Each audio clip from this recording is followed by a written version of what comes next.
Bonjour et bienvenue à Coram Deo, l'émission qui porte un regard chrétien sur le monde. Mon nom est Pascal Deneau, je suis pasteur de l'Église réformée baptiste de Saint-Jérôme. Et aujourd'hui, en grande primaire, j'ai l'évêque de l'Église réformée baptiste de la capitale, Jacques Pelletier. Bonjour Jacques. Bonjour Pascal, l'évêque de l'Église de Saint-Jérôme. Oui, c'est ça, l'évêque, le bishop. Je suis content de t'avoir à Coram Deo. C'est la première fois. On a fait des émissions dans le passé, mais là, ça remonte à Parole à propos. Il n'y avait pas de caméra dans le temps. Je ne sais pas si tu as déjà fait une parole d'évangile. Je pense que oui, avec moi. Il y a longtemps. Je pense que c'était un petit peu avant le déluge. Oui, c'est possible que c'est ça. Ça remonte à une certaine époque, parce qu'on fait de la radio. L'Église de Québec est l'hôte de l'antenne numéro 1 de CFOI. Et puis nous, on a une répétitrice à Saint-Jérôme. Et c'est ce qui a amené une collaboration qui remonte déjà depuis 2010 à peu près à faire des émissions. Même avant ça, je pense que je venais sur vos panels avant qu'on ait une station à Saint-Jérôme. Je pense vers 2008-2009, je faisais parfois des émissions avec vous, juste en audio. Donc voilà, mais merci Jacques d'avoir accepté de venir nous parler aujourd'hui d'Athanase, un père de l'Église important sur lequel tu as fait ton mémoire de maîtrise. Mais avant de nous le présenter, je vous présente le livre recommandé par Publications chrétiennes, un livre de John MacArthur sur la divinité de Christ. Alors c'est bien sûr en lien avec le sujet d'aujourd'hui, pas directement, mais indirectement, puisque Athanase était bien soucieux de défendre la divinité de Christ vis-à-vis de ses détracteurs, les Ariens. Donc, on pourra en parler. Alors, c'est important pour les chrétiens de savoir défendre la divinité de Jésus à partir des Écritures, et c'est ce que MacArthur nous aide à faire dans cet ouvrage-là. Un petit livre de 215 pages. Il y a un lien dans la description si ça vous intéresse d'enraciner dans les Écritures votre Christologie. Mais aujourd'hui, on ne va pas... Bien sûr, l'Écriture est toujours le fondement, l'autorité sur laquelle s'appuie notre foi, mais on bénéficie beaucoup de l'histoire de l'Église et en particulier de cette période de l'Église qu'on appelle la patristique, les pères, pour comprendre les doctrines clés de la foi chrétienne, la Christologie et la doctrine de la Trinité. Et donc, parmi l'ensemble des pères, comme on a vu la semaine dernière avec Maxime Georgel, où on a parlé de la sotériologie chez les pères, Athanase est un des pères de l'Église qui est bien connu. Alors, Jacques, est-ce que tu peux nous dire pourquoi, parmi tous les théologiens dans l'histoire, tu t'es intéressé à ce personnage-là pour en faire l'objet de tes recherches à la maîtrise? Bien, il y a quand même un certain nombre d'années, là, dans certaines circonstances, j'ai été amené à suivre un cours à l'Université Laval sur l'Église du premier millénaire. Alors, c'était un cours, bien sûr, avec une certaine approche libérale, mais en dehors de cela, je dois avouer que c'est un cours qui m'a énormément accroché. Notamment sur voir tout le développement de ce qui porte le nom d'Église là, dans l'histoire, mais peut-être encore plus sur toute la question de comment est-ce que justement la doctrine chrétienne s'est développée, les combats qui ont entouré tout cela, le travail d'érudition, et à quel point nous sommes, sans nous en rendre compte aujourd'hui, là, débuteurs justement de tout cela. Même nous, en tant que réformés baptistes, notre confession de foi, toute la question de l'article sur Dieu lui-même, la Trinité, la Christologie, hein, tout ça s'enracine justement dans le travail des pères de l'Église. Donc, il y a tout un trésor ici d'une tradition, non pas avec un T majuscule, bien sûr, là, c'est pas une tradition qui est faillible en soi, mais une tradition qui s'enracine elle-même dans les Écritures. Et en raison de cela, encore une fois, concours de circonstances après, notamment le pasteur Raymond Perron, là, avec qui je travaille depuis de nombreuses années, m'a fortement suggéré d'aller faire un travail de mémoire, donc puisque j'étais déjà inscrit à l'Université Laval, et la question était sur quoi, etc. Et effectivement, en suivant ce cours-là, j'ai été amené aussi à me poser quelques questions un peu plus sur d'où vient justement notre dogme de la Trinité, notre élaboration, comment est-ce qu'on le présente, parce que c'est un peu flou, n'est-ce pas? Et la question était aussi jusqu'à quel point on peut vraiment dire que ce qu'on confesse est vraiment fondé sur la parole de Dieu. Mais bien sûr, pour cela, puisqu'il est énoncé à travers certains termes qui trouvent leur origine tout au long de l'histoire de l'Église, et sachant, là, ayant bien sûr qu'Athanase fait partie peut-être, en fait, c'est l'un de ceux qui a le plus élaboré là, en tant qu'architecte de cette doctrine-là à celle-ci. Donc, je me suis dit, pourquoi pas Hmm. faire l'étude à partir d'Athanase, et plus particulièrement à travers son célèbre traité, là. En fait, c'est un double traité, là. Il y a contre les païens, puis sur l'incarnation du Verbe, et je me suis arrêté à celui sur l'incarnation du Verbe, traité extraordinaire, qui est d'ailleurs considéré par certains comme le traité le plus élaboré sur la question de la rédemption dans l'histoire des pères de l'Église. Mais l'idée derrière ça, bien sûr, c'est que, parlant de la rédemption, Athanase nous présente aussi la divinité du Fils et de ce fait-là aussi, bien sûr, nous amène donc à élaborer un peu plus notre compréhension de la Trinité. Mhm. Ben, Athanase, donc, un personnage dont la vie pourrait faire un bon film. Il y a des revirements et une épopée peut-être similaire à Luther qui va venir plus tard, dans le sens où il y a de l'aventure dans sa vie. C'est pas simplement un théologien dans une tour d'ivoire, mais voilà, un homme qui a payé cher pour sa foi et pour combattre pour l'orthodoxie. Est-ce que tu peux nous présenter un petit peu le personnage lui-même ouais, nous donner un peu un survol là, général de ses principales contributions? Bon, on pense qu'il serait né aux environs de 298 là, de notre ère. Il est d'origine donc alexandrine, donc de la ville d'Alexandrie en Égypte. Grande ville cosmopolite, là, caractérisée notamment par l'affluence de toutes sortes de courants philosophiques, etc., etc. On ne sait pas grand-chose sur sa jeunesse. Bien sûr, il y a quelques traditions, mais on ne peut pas dire que c'est fondé en tant que tel. Ce qui semble être un peu plus, c'est qu'il aurait été pris sous la tutelle d'Alexandre, qui est alors évêque à Alexandrie dès son jeune âge. Il aurait été il l'aurait accompagné lors du fameux concile de Nicée. Et il va lui succéder en l'an 328, lorsqu'Alexandre va mourir. Tout cela, lorsqu'il monte, bien sûr, on peut vraiment parler ici d'un trône épiscopal. L'évêque d'Alexandrie était vraiment un patriarche tout-puissant. Qui régnait sur l'ensemble de l'Église de l'Égypte, de la Libye aussi, de d'autres régions. C'est un homme extrêmement influent. Mais lorsqu'il monte sur le trône, bien sûr, il se retrouve au cœur de la grande controverse qui, à ce moment-là, commençait à faire rage, la controverse de l'arianisme qui a débuté là avec, on va dire, lorsque un des presbytes là, d'Alexandre, donc un certain Arius, a commencé à enseigner, du moins à déclarer ouvertement, que le Fils de Dieu n'est pas Dieu en soi. Il porte le titre, mais ça ne veut pas dire qu'il est Dieu. Le Fils de Dieu a été créé par Dieu lui-même. Alors l'idée, c'est que Dieu n'est pas Père de toute éternité.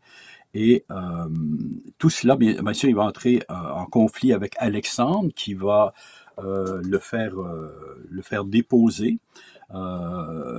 Et cela va conduire justement au fameux premier concile dit œcuménique de l'histoire de l'Église, parce que c'est Constantin l'empereur, là, soi-disant converti au christianisme, qui va convoquer les évêques d'un peu partout pour discuter. Ils vont discuter d'autres points aussi, mais le point principal, bien sûr, c'était le message, en fait, l'enseignement d'Arius, qui sera condamné. On va déclarer le Fils consubstantiel au Père.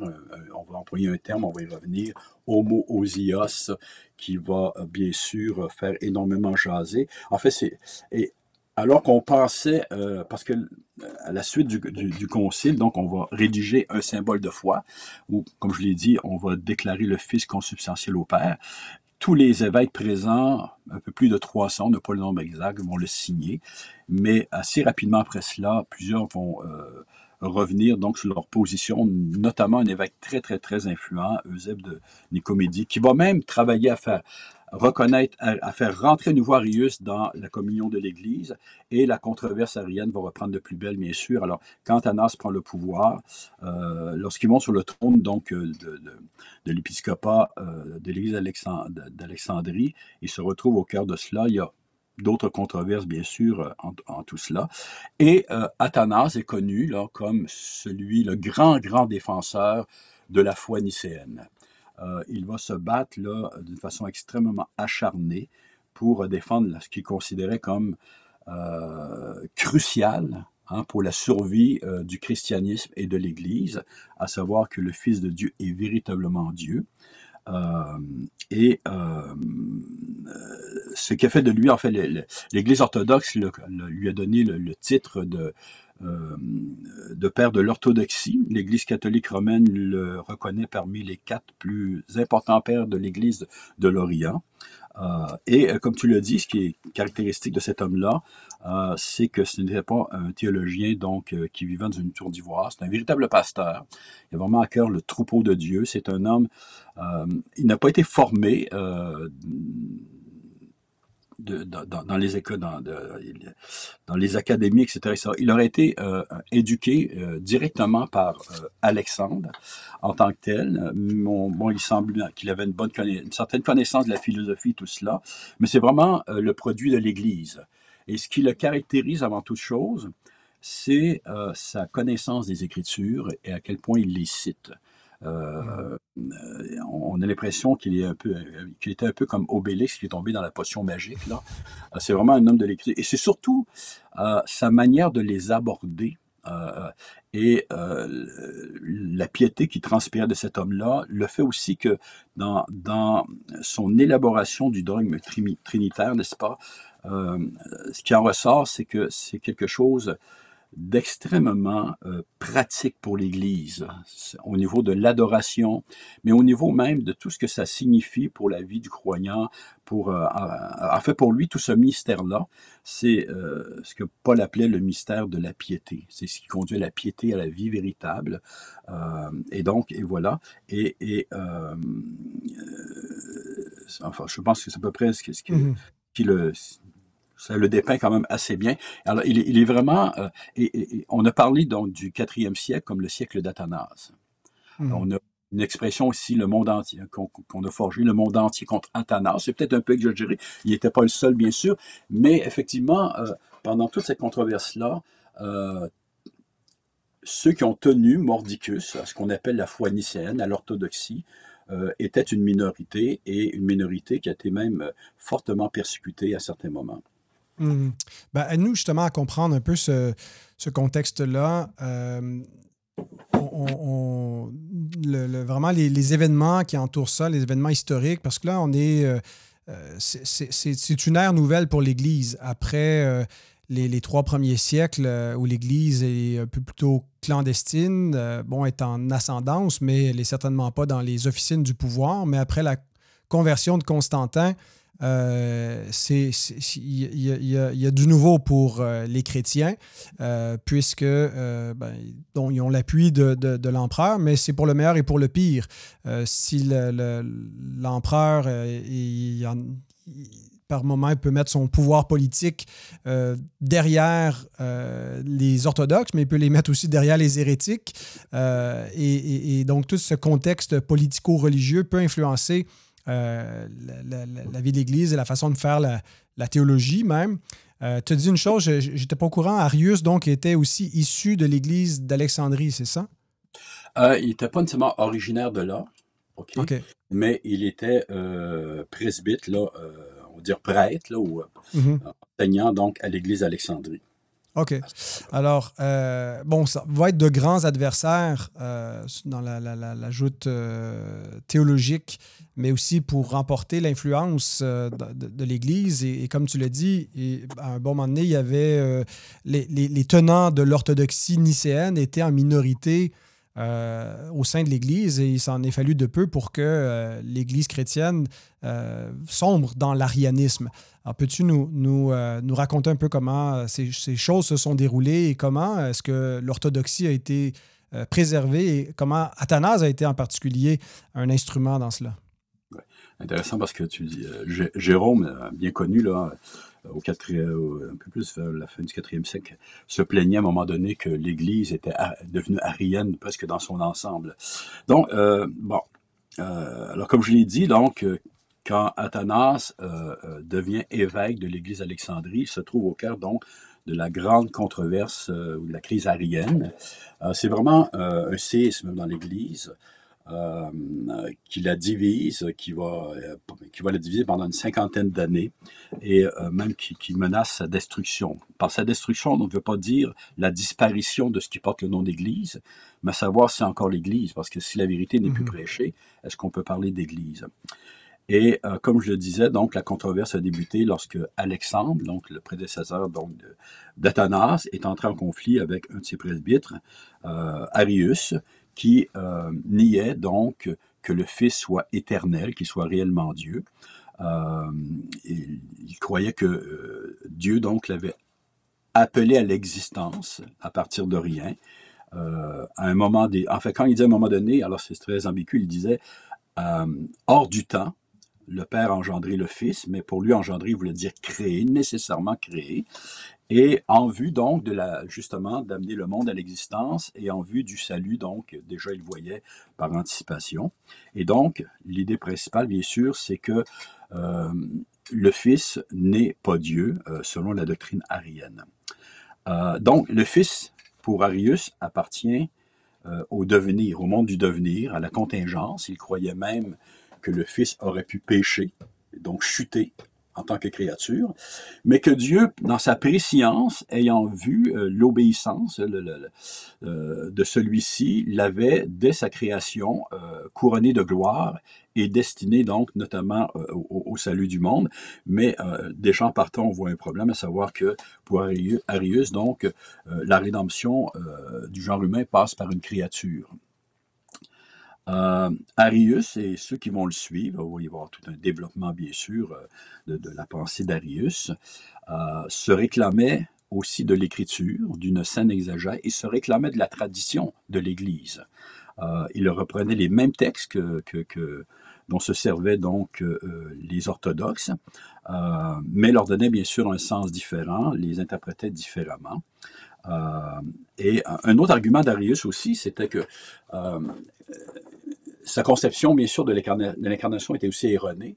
Pour lui et ceux qui vont le suivre, le Fils, le Verbe, la parole, avait pris la place de l'âme dans la personne de Jésus. Et donc, lorsque Jésus, notamment, fait référence, on voit ça dans Matthieu 24, au fait qu'il ne connaît pas le jour où il va revenir, le jour de sa parousie, mais que le Père seul le sait, le fait qu'il a expérimenté la souffrance, le fait qu'il était sujet au changement, etc., etc. Pour Arius, c'était aussi un argument de base, à savoir qu'il ne pouvait pas être Dieu, puisque Dieu, donc, lui, est omniscient, immuable et impassible. Maintenant, il y a un cadre conceptuel qu'on trouve au sein même de l'Église de l'époque qui a amené justement le développement de la pensée d'Arius. C'est le subordinationnisme. Je pense qu'on a déjà parlé à cette émission, Pascal. Le subordinationnisme est une tendance justement à considérer le Fils comme étant inférieur au Père au niveau de son essence, de sa nature, au niveau ontologique. Il faut comprendre que avant Nicée, tous les théologiens, tous les évêques étaient subordinationnisme.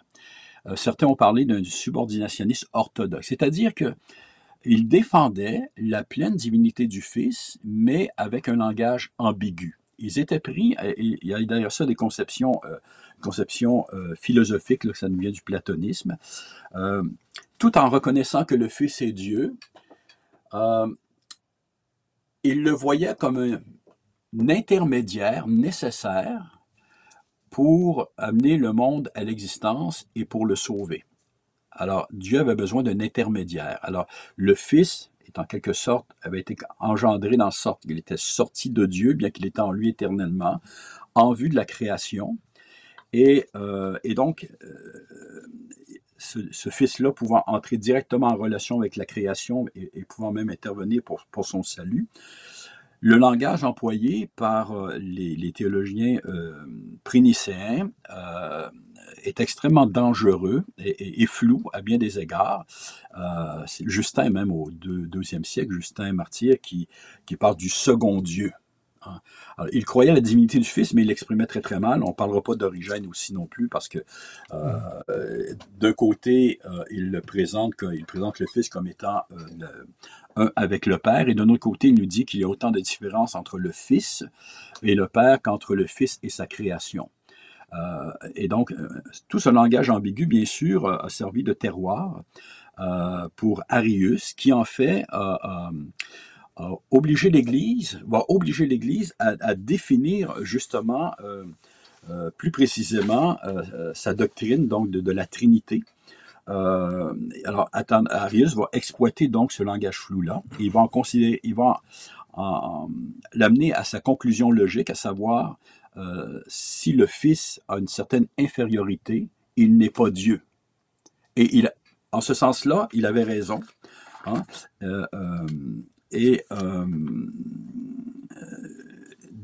Pour ce qui est d'Arius, en fait, bon, il y a, bien sûr, chez les historiens de l'Église, là, il y a différentes approches et différentes convictions là-dessus, mais personnellement, je pense qu'il a été aussi influencé par la philosophie ambiante, donc le platonisme en tant que tel, qui a toujours eu, le platonisme qui, en tant que tel, reconnaissait une certaine relation entre Dieu et sa création, que même la création participait d'une certaine manière à la divinité, là. Mais au IIIe siècle, avec la venue de Plotin et le néoplatonisme, celui-ci et ceux qui vont suivre vont vraiment faire une dissociation très, très radicale entre ce qu'on appelle le principe premier Dieu et tout ce qui est du monde de la création en tant que tel. Et je pense que Arius a été influencé par cela, à savoir que la transcendance de Dieu ne lui permet pas d'entrer directement en relation avec sa création. Il y avait déjà quelque chose de flou dans l'Église à cette époque-là, mais lui, il amène ça, si on veut, dans une position beaucoup plus radicale. Ce qui a fait dire d'ailleurs un auteur, je pense à la fin du 19e siècle, début du 20e siècle, un certain Watkin, que en fait, la position d'Arius, c'est pas une position religieuse, mais vraiment philosophique, à savoir que la distance entre Dieu et sa création nécessite un intermédiaire qui n'est pas Dieu en lui-même. Okay? Et donc, à partir de... Alors, on est dans une forme de rationalisme. Alors, il interprète les Écritures à partir justement de présupposés hors de l'Écriture. Et c'est drôle parce que même encore aujourd'hui, n'est-ce pas, on voit ça dans les milieux libéraux, là, le chrétien libéraux, mais on voit ça chez ceux qui nient la Trinité en tant que telle. On considère que l'élaboration du symbole de Nicée marque justement la corruption de la foi chrétienne par la philosophie. En raison du terme homotion, on parle que justement, on est allé un petit peu trop dans la métaphysique, dans la spéculation. Mais en fait, c'est le contraire qui s'est passé.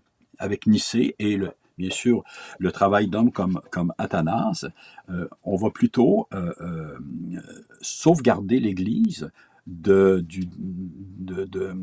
la servitude de la philosophie qui, on le voit chez Arius, en fait, l'avait détourné de la véritable foi. Donc, tout ça va conduire au concile de Nicée en 325, premier concile œcuménique, comme je le disais, parce que c'est l'empereur Constantin qui va appeler les évêques à se rassembler. Parce qu'il y avait des tensions à l'intérieur de l'Église. En fait, les idées d'Arius se répandaient, devenaient populaires et divisaient. Et donc, c'est ce qui a amené l'empereur à vouloir que l'Église soit unie, plutôt c'était pas tant l'orthodoxie qui lui importait, et plutôt la paix. C'est vraiment cela. Lui, c'est qu'il voulait, en fait, pour lui, il est important, en fait, c'est vrai d'ailleurs pour toutes les nations, les empires, n'est-ce pas? Une religion pour cimenter donc ses sujets. Pour lui, c'était le christianisme. Et cette question-là là, de relation entre le père et le fils, il considérait ça un peu comme une controverse, comme on voit chez les philosophes sur certains sujets. Alors, il pensait pouvoir régler la chose, tout simplement. Et effectivement, c'est qu'entre-temps, bon, Arius avait été déposé, donc excommunié par Alexandre, mais Arius avait trouvé refuge auprès de Eusèbe de Nicodémie, évêque très influent, j'en ai parlé tout à l'heure, qui l'a défendu et qui a voulu le faire revenir au sein de l'Église. Et là, en fait, tout un mouvement qui s'est mis en marche, etc. Et littéralement, l'Église était vraiment divisée sur la question. Et pour Constantin, ça représentait un danger, bien sûr, pour l'unité de son empire. Donc, le fameux concile a lieu et on rédige un symbole de foi, un credo, celui de Nicée, dans lequel on déclare formellement que le Fils est consubstantiel au Père, le fameux homoousios. Tous les évêques présents signent le symbole pour ensuite revenir là-dessus pour plusieurs raisons.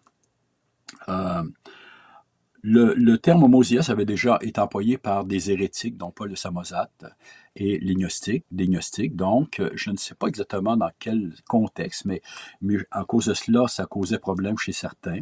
C'était un terme qu'on jugeait aussi trop matériel pour être employé concernant Dieu lui-même. Lorsqu'on disait qu'une chose est homoousios ou homoousion, donc on va dire, mettons, un stylo, deux stylos, on va dire qu'ils sont de la même consubstantielle dans le sens qu'ils sont de la même nature en tant que tels, mais ils sont deux, mais c'est matériel. Là, on disait que ce n'est pas propre à Dieu lui-même. D'autres croyaient qu'il y avait une tendance sabellianiste là-dedans, le fait que les deux sont reconnus de la même substance, est-ce qu'on est en train de nier les personnes, donc, de chacun. Et un autre point très important, beaucoup disaient, c'est la première fois qu'on insère dans un symbole de foi un terme qu'on ne trouve pas dans les Écritures, qui n'est pas scripturaire. Alors, tout cela fait en sorte que tout un mouvement anti-nicéen s'est formé, etc., par suite au concile donc, de Nicée. Oui, parce que le concile, les pères se sont mis d'accord, il y a eu une majorité, mais ça n'a pas, du jour au lendemain, emporté éteint la controverse arienne. Une partie se sont désistés par après. On dit qu'ils avaient fait une erreur en signant cela. Et donc sont revenus sur cette question-là. Et là, l'Église s'est trouvée déchirée. Donc, comme je disais, Athanase, qui monte sur le trône épiscopal d'Alexandrie en 328, se retrouve au cœur donc de ce problème-là. Il va tenter d'expliquer tout au long. Alors, il ne va pas souvent employer le terme homoousios. Ça, c'est intéressant, ce qui a fait dire à certains qu'ils ne l'aimaient pas. Je ne pense pas, c'est pas ça l'idée. C'est vraiment quelqu'un qui employait le langage des Écritures.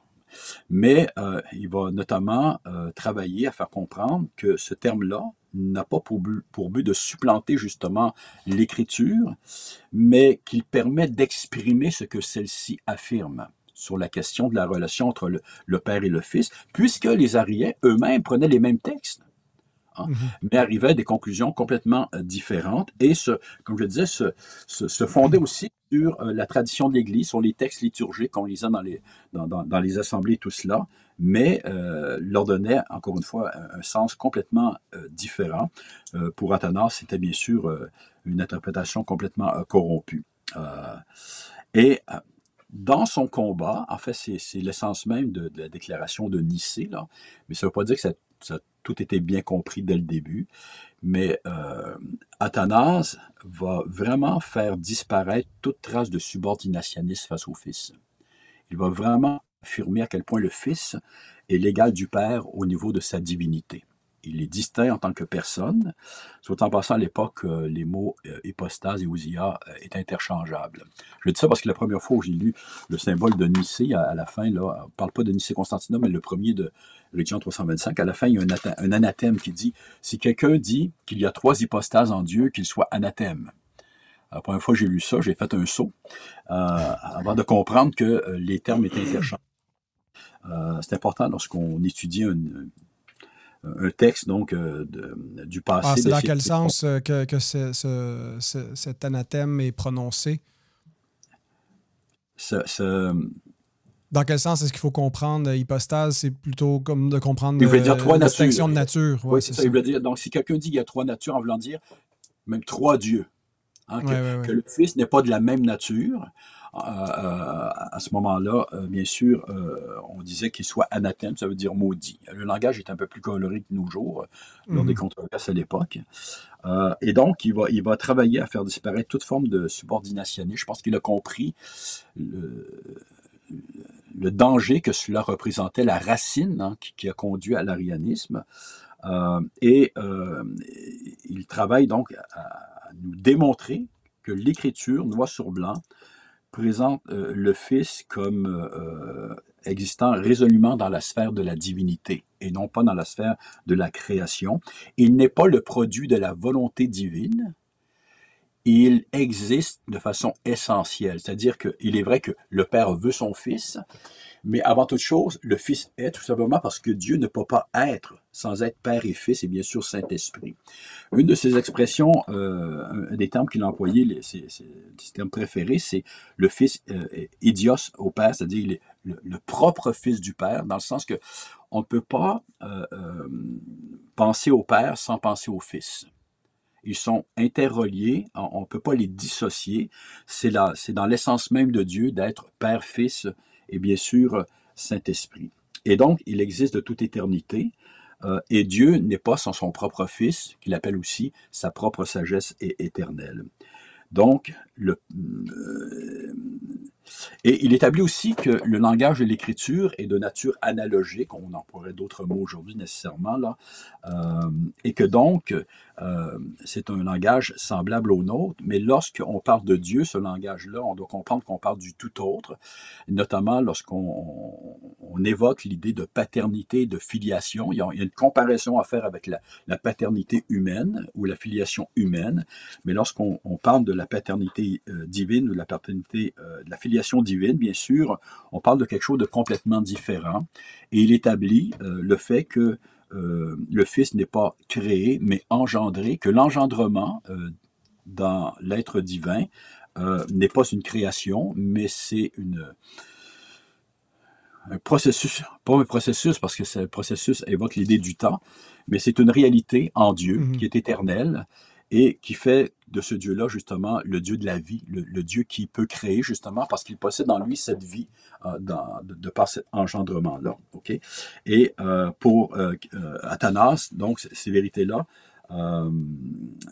c'est celles sur lesquelles repose l'ensemble du christianisme en tant que tel. Oui, parce que pour lui, cette question de christologie était essentielle à au salut. Si Christ n'est pas divin, il ne peut pas non plus être le Rédempteur qui vivifie. Ouais. Est-ce que c'était ça principalement? Est-ce que c'est un enjeu sotériologique ou ça en fait partie? Ou c'est relié. En fait, il faut comprendre, ce n'est pas un théologien systématique, mais il y a une grande, grande cohérence dans ses propos. Il y a tout un écosystème. Tout ça est interrelié, ce qui fait que sa doctrine est extrêmement pratique. Mais pratique ne veut pas dire qu'elle ne nous appelle pas à la réflexion, qu'elle n'est pas profonde. Souvent, son langage, d'ailleurs, c'est pas le langage d'Augustin, hein, c'est un langage assez simple, mais il ne faut pas confondre la simplicité avec le manque de profondeur, justement. Une autre caractéristique, justement, pour en arriver à ce que tu viens de dire, Pascal, une caractéristique d'Athanase, on pense qu'il était influencé notamment par Irénée de Lyon, profondément, sur la question du fait que la différenciation au niveau de l'essence, au niveau ontologique, entre Dieu et sa création. Alors, dans le platonisme, on voit ça un peu dans l'arianisme, dans le gnosticisme, il y a une espèce de gradation d'être entre Dieu, sa création, et c'est souvent vu entre, premièrement, ce qui est matériel et après ça, ce qui est spirituel.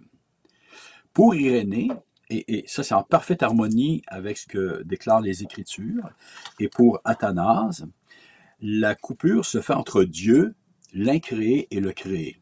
Mhm. Même ce qui est spirituel, soit l'esprit de l'homme, l'âme, les anges, etc., au niveau ontologique, il y a un abîme infranchissable entre tout ce qui est créé et Dieu lui-même.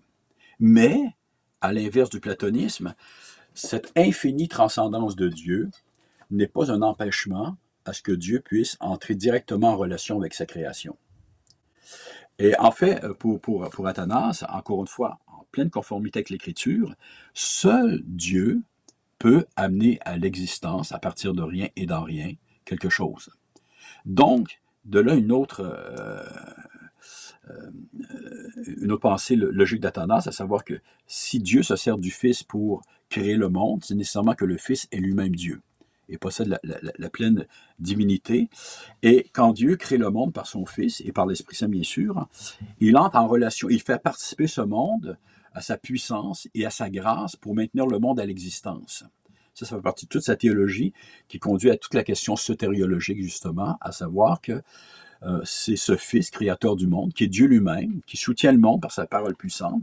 Lui seul pouvait venir et relever justement l'humanité de sa déchéance. Aucune créature, aussi puissante qu'elle soit, aurait pu accomplir une telle chose. Bien sûr, le langage d'Athanas au niveau de la sotériologie est un peu moins clair, et ça, c'est commun à tous les auteurs de cette époque-là, toute la question de la rédemption. Cependant, on y voit de grandes intuitions théologiques, notamment le fait qu'il fallait absolument que Dieu lui-même intervienne pour notre rédemption. Ça, c'était juste là, bien sûr, hein, et il y a un développement qui va se faire avec Anselme de Canterbury, bien sûr, à la Réforme et tout cela. Et l'idée, c'est que le Fils, en tant que tel, n'est pas un intermédiaire. Il est Dieu lui-même, qui crée le monde directement, mais il va devenir médiateur par son incarnation en vue du salut et de la rédemption du monde. Permettez-moi de prendre un instant pour souligner l'importance cruciale de la formation théologique. Je suis très heureux de collaborer avec la faculté Jean Calvin d'Aix-en-Provence. C'est un établissement reconnu pour son enseignement biblique et théologique de très grande qualité. La faculté Jean Calvin offre une formation pour préparer de futurs pasteurs, mais aussi divers serviteurs en les équipant pour répondre à l'appel de Dieu sur leur vie. Que vous envisagiez le pastorat ou souhaitiez simplement approfondir votre compréhension de la Bible, de la théologie, des langues bibliques et de l'histoire du peuple de Dieu, je vous recommande vivement les programmes de la faculté Jean Calvin. Ils sont disponibles aussi bien sur le campus dans la magnifique région d'Aix-en-Provence que via la formation à distance, offrant une flexibilité optimale. Si vous voulez en savoir plus, consultez le site facultéjeancalvin.com. Donc, tu nous donnes un bon survol de sa pensée, de sa théologie par rapport à l'hérésie arienne. Est-ce que tu peux nous parler du combat concret qu'il a dû mener parce qu'il va être exilé plusieurs fois à cause de cela? Et ça peut nous paraître un peu déconnecté de notre réalité à nous. Là, c'est une forme de persécution, mais à l'intérieur d'un empire qui devient chrétien. Et alors, on a l'impression que c'est particulier parce qu'il est après Nicée, il défend les conclusions de Nicée, mais il en paie le prix. Donc, parle-nous un peu des souffrances qu'il a dû mener pour défendre l'orthodoxie chrétienne. Ben, ça a été un personnage extrêmement controversé. D'ailleurs, il l'est encore aujourd'hui, pour d'autres raisons, mais dès le moment où il est monté sur le trône, donc, de l'épiscopat d'Alexandrie. Alors, il faut savoir qu'il y avait un autre schisme en Égypte à ce moment-là qui avait pris place auparavant, le schisme milicien, d'un certain Mélèse. On ne connaît pas toutes les raisons de cela. Bon, lors de la dernière grande persécution qui avait eu lieu sous Dioclétien, l'évêque à ce moment-là avait été emprisonné.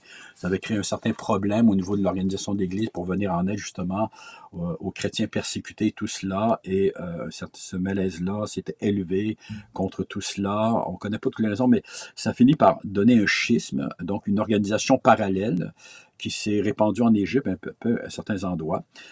Lors du concile de Nicée, on pensait avoir résolu le problème, bon, réussi à avoir une entente avec ce clergé schismatique-là.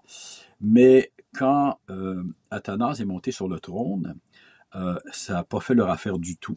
Et le schisme a repris de plus belle. Et d'ailleurs, même sa montée sur le trône a servi après cela pour l'accuser. On disait qu'il avait lui-même, en quelque sorte, comment dirais-je, il avait lui-même poussé sa candidature, et même de façon frauduleuse. Il aurait été ordonné alors qu'il avait moins de 30 ans, ce qui allait à l'encontre donc des lois, je ne sais pas si on peut dire canoniques à cette époque-là, etc., etc. Mais les miliciens qui vont se diviser entre eux et tout cela, mais une certaine partie d'entre eux, après cela, vont se lier avec les Ariens contre Athanase. Ils vont être de ceux qui vont justement travailler à son premier exil. Donc, ce premier exil-là, d'ailleurs, va suivre le fait que Constantin, l'empereur, va finir par demander que Arius soit rétabli dans l'Église. Arius, en fait, ne sera jamais en tant que tel rétabli parce que la nuit avant même où cela aurait dû être, il est mort. Et donc, l'évêque qui était dans l'obligation d'agir ainsi, semble-t-il, a prié et prié que Dieu vienne à son aide. Et Arius est mort pendant la nuit. Quoi qu'il en soit, à la suite de cela, bien sûr, Athanase, c'est pas nécessairement fait beaucoup d'amis, même au niveau de Constantin. Et là, on a complété contre lui et on l'a accusé notamment de violence contre un prêtre, en fait, d'avoir profané donc le calice, l'autel d'une église milicienne. On l'a accusé aussi d'avoir trempé dans le meurtre aussi d'un autre prêtre en tant que tel. On a accusé d'avoir voulu détourner, empêcher en Égypte, il y avait on récoltait du grain, n'est-ce pas, extrêmement important pour le reste de l'Empire, et donc il aurait même tenu tête, on disait, à l'empereur en retenant le grain, etc. Tout ça pour dire qu'on s'est servi de cela pour chercher à l'accuser.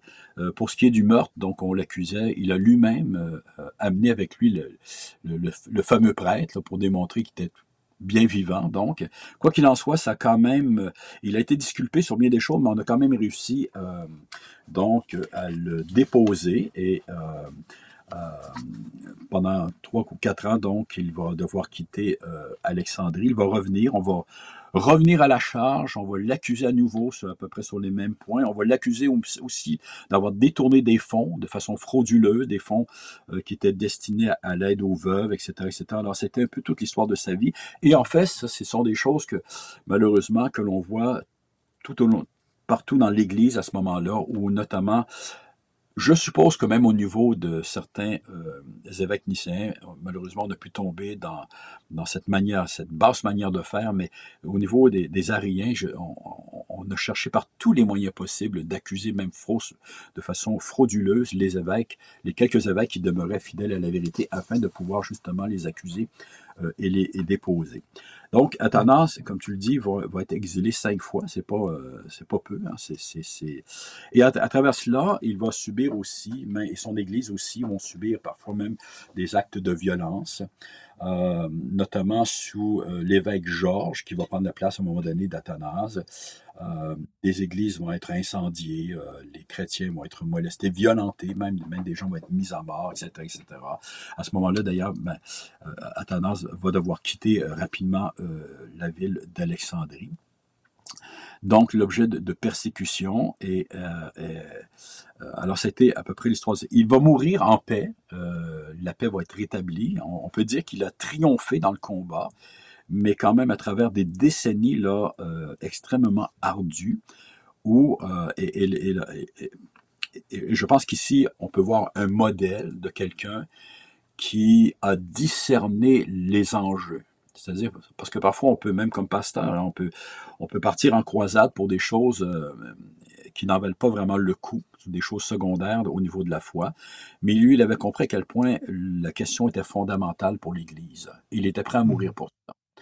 Et lui et quelques autres, bien sûr. Il faut ajouter à cela, parce que c'est le propre de l'Église, à l'imperfection, etc., que Même parmi les tenants donc de l'orthodoxie, les tenants de la foi nicéenne, certains sont tombés dans des erreurs graves. On pense à Apollinaire, qui je pense est un disciple d'Athanase. Apollinaire donc qui défendait la pleine divinité du Fils de Dieu, mais qui à un moment donné aussi affirmait avec force que le Fils a joué le rôle de l'âme dans la personne de Jésus, c'est-à-dire qu'il ne pouvait accepter l'idée d'une incarnation. Il va être condamné, bien sûr, etc. Et on a d'autres exemples comme ça. On a aussi des groupes comme les Macédoniens ou les Tropiques. On ne sait pas d'où vient le nom Tropique, là. Alors, des groupes comme ça, de défenseurs de la foi de Nicée, mais qui, ces groupes-là, qui niaient la divinité du Saint-Esprit, ce qui va amener Athanase aussi à prendre la parole pour défendre la dignité du Saint-Esprit, avec des arguments très, très semblables à ceux dont il s'est servi pour défendre celle du Fils. Donc. Et donc, c'est à peu près c'est ça, une vie de combat acharnée, mais qui va produire, bien sûr, qui va amener donc à la victoire donc, de l'orthodoxie au sein de l'Église. Ben, il y avait un combat à mener et ça arrive à différentes époques de l'histoire du peuple de Dieu et le Seigneur suscite souvent des hommes qui ont toute une trempe pour être en mesure de mener ces combats lorsque c'est nécessaire, de ne pas faire de compromis avec l'erreur. Et l'autre, quand tu l'as mentionné au tout début donc, de l'émission, Pascal, l'autre combat, c'est l'ingérence donc, du politique dans la foi. À savoir que l'empereur, Constantin, mais d'autres après aussi, bien sûr, ont voulu instrumentaliser la foi et l'Église à leur propre profit. Et Athanase, là-dessus, donc, est un exemple dans sa manière de réagir, donc, de s'opposer à cela ouvertement en disant il y a une vérité et c'est pas parce que l'empereur nous dit et désire quelque chose qu'on va acquiescer à cela. Nous devons obéir à Dieu plutôt qu'aux hommes. En terminant, Jacques, est-ce qu'on peut tirer des parallèles entre l'époque d'Athanase et la nôtre et est-ce qu'on peut tirer des leçons aussi de l'exemple de la vie d'Athanase? Certainement qu'il faut être tenace pour la vérité. Mais peut-être que la première chose, je dirais, c'est l'importance d'un credo, d'une confession de foi solide et digne de ce nom pour défendre l'Évangile, pour défendre la vérité de la parole de Dieu. Ça, c'est un problème aujourd'hui. On le voit, on l'a vu, donc, l'arianisme a pu prendre la place qu'il a pris et faire ses ravages, notamment parce qu'une partie même de l'Église et des théologiens, des évêques, notamment, s'opposaient même à ce qu'on se serve d'un terme non scripturaire dans un symbole de foi. Hein. Et donc, un peu une forme de traditionnalisme, là, mais ne comprenaient pas que le terme ne s'élevait pas au-dessus de l'Écriture. C'est pas que l'Écriture n'est pas complète en soi, mais qu'il servait à définir ce qu'exprime la parole de Dieu. C'est la même chose avec un terme comme Trinité. Bon, on prend d'autres termes là, qui ont fait école au niveau de la théologie.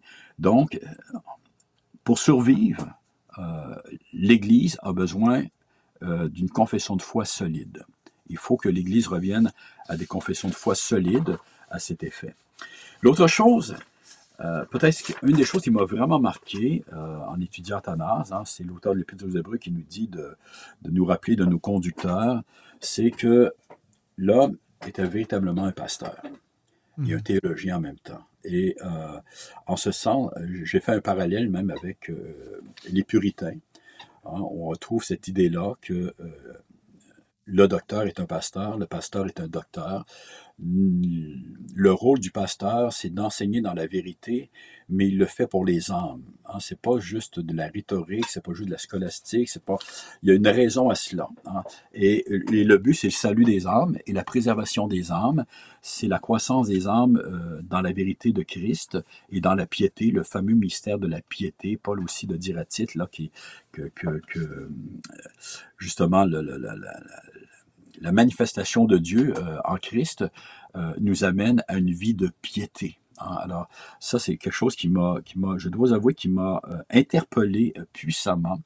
Euh, la profondeur de son message, mais c'est un message extrêmement, justement, puissant pour les âmes, pour leur sanctification. C'était un contemplateur, alors c'est un adorateur.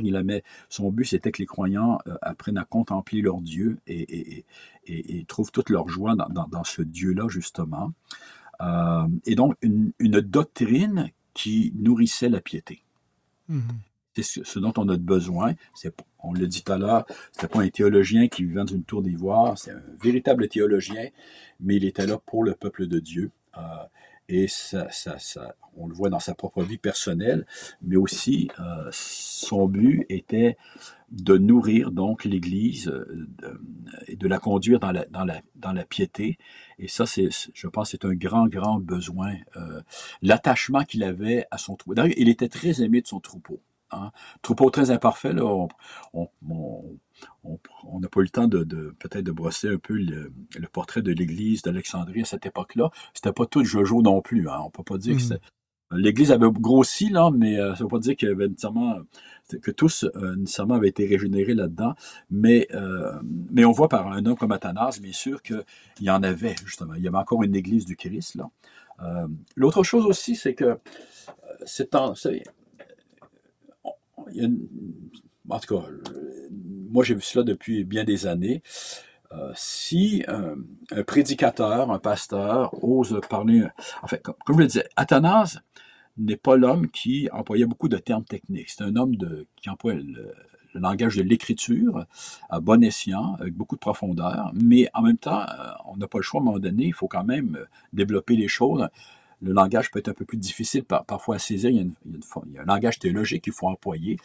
Et souvent, on va voir même les gens au sein d'une assemblée, d'un certain milieu, qui vont réagir contre cela en disant « c'est trop élevé, c'est trop dur ». Mais si quelqu'un vient avec un langage, mettons, psychologique ou non, un langage scientifique, bien souvent, les gens vont se sentir interpellés, vont aimer ça, vont dire « wow, c'est merveilleux, c'est profond, etc., etc. » On voit la même chose avec l'arianisme. L'arianisme, notamment, qui s'opposait à l'homozios, hein, mais qui, en même temps, préférait, lorsqu'on parlait de Dieu, au lieu de parler du Père, le terme le plus consacré, c'était l'incréé. C'est pas très, très... je veux dire, c'est biblique en soi, là, mais c'est pas un terme qu'on trouve dans l'Écriture en tant que tel.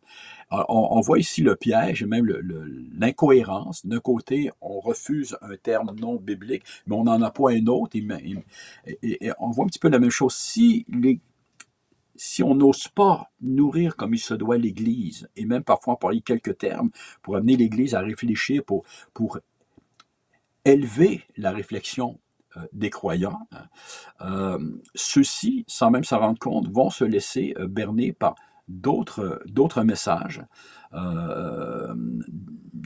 pseudo-connaissances, n'est-ce pas, qui semblent remplir l'intellect, etc., etc. L'importance, donc, d'une saine doctrine et de ne pas avoir peur de la présenter comme il se doit à l'Église. Et puis, peut-être pour terminer, Pascal, ça fait longtemps que je pense à cela, mais la question de l'ambiguïté en ce qui concerne le salut par la foi de nos jours, et même toute la question de l'élection. Je pense que tout chrétien véritable, bien sûr, confesse que nous sommes sauvés par la foi seule. Et Amen. Mais en même temps, il y a plein d'incohérences qui viennent avec cela. Comment est-ce qu'on définit la foi?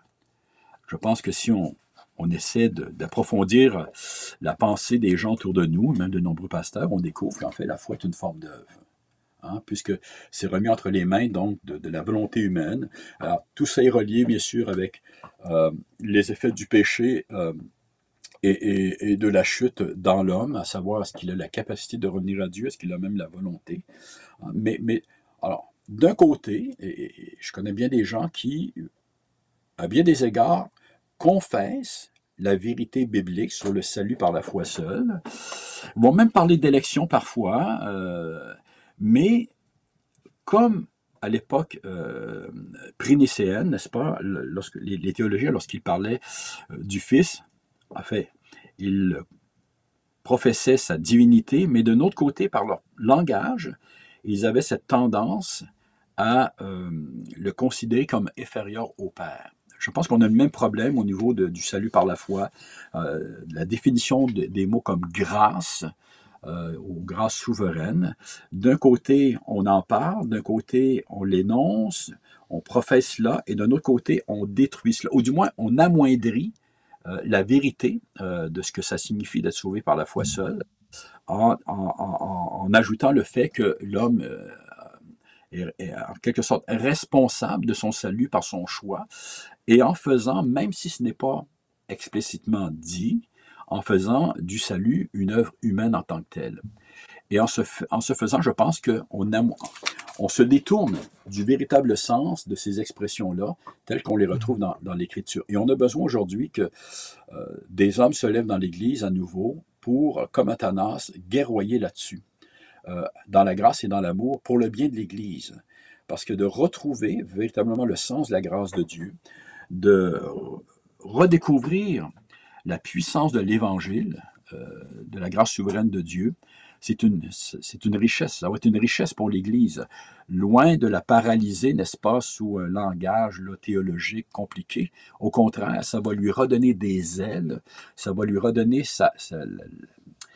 la puissance dont elle a besoin justement pour rayonner, pour faire entendre justement cet évangile qui transforme véritablement les âmes en tant que telles. Donc, je rappelle les 4 leçons que tu nous donnes, en particulier pour les pasteurs, mais on peut les appliquer pour les chrétiens en général. Effectivement. L'importance d'un credo, l'importance d'être un pasteur théologien, utiliser un langage simple, mais qui est précis, qui n'est pas ambigu, et d'avoir une cohérence théologique, que ce qu'on confesse veuille dire quelque chose. Merci beaucoup, Jacques, pour ce survol, cette présentation de la vie, mais de la théologie aussi d'Athanase. Est-ce qu'il y a des ressources en français qui existent du côté catholique, j'imagine, là, mais du côté évangélique, il me semble qu'il n'y a pas grand-chose là, si on veut lire une biographie ou en savoir un peu plus sur le personnage? En français, il n'y a vraiment pas grand-chose. Il y a juste du côté catholique. Là. Peut-être, j'avais ici... attendez.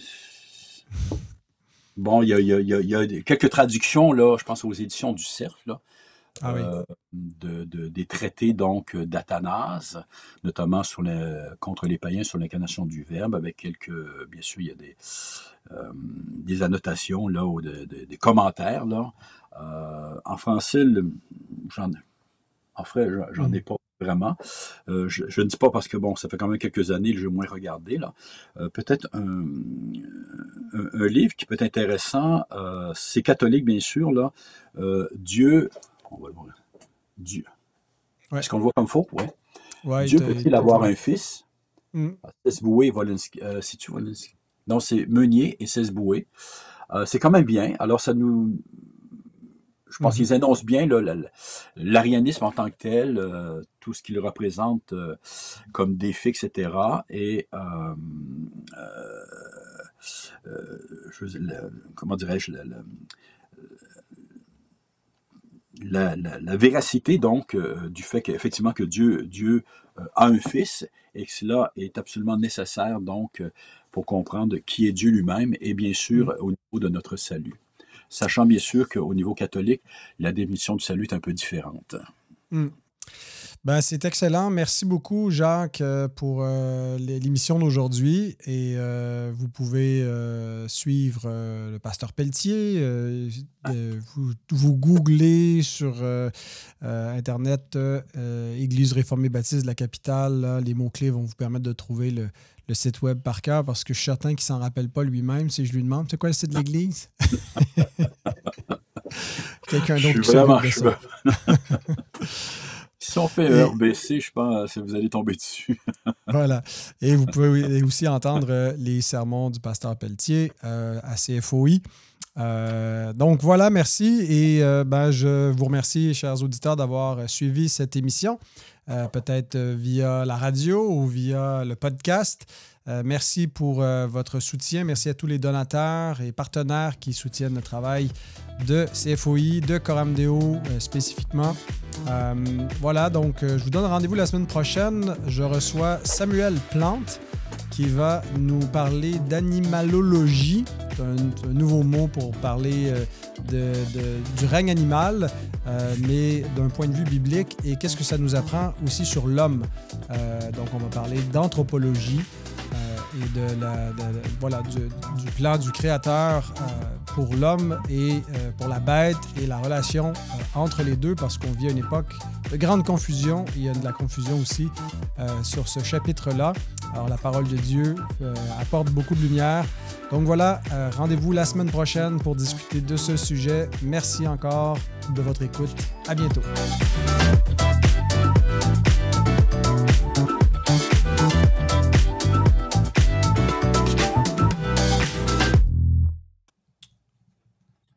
Bon, première fois que ça arrive. Bon. Ça a coupé la prière. Oui. Frette sec. Le Seigneur a entendu. T'en es-tu aperçu tout de suite ou? Oui, parce que là, j'ai un spot, tout ça Okay. blackout. Fait que c'est dommage, j'avais plein de bons bêtisiers à mettre. C'était des bonnes jokes, mais il faudrait que tu m'en comptes des nouvelles pour mettre ça dans le bêtisier. Là. Tu sais, c'est comme après l'émission. Là. Non, oubliez ça. OK. Je regardais encore ta lentille. Là. Attention, ça peut rendre aveugle. Tu refais ta face d'Athanase, s'il vous plaît. tu penses qu'il souriait? Moi, je pense qu'il souriait. Il t'a pas connu comme ça. Non, à ce temps-là, personne ne souriait. OK. J'ose croire que de temps en temps. Ouais, c'est ça, j'imagine. C'est bon, c'est lancé.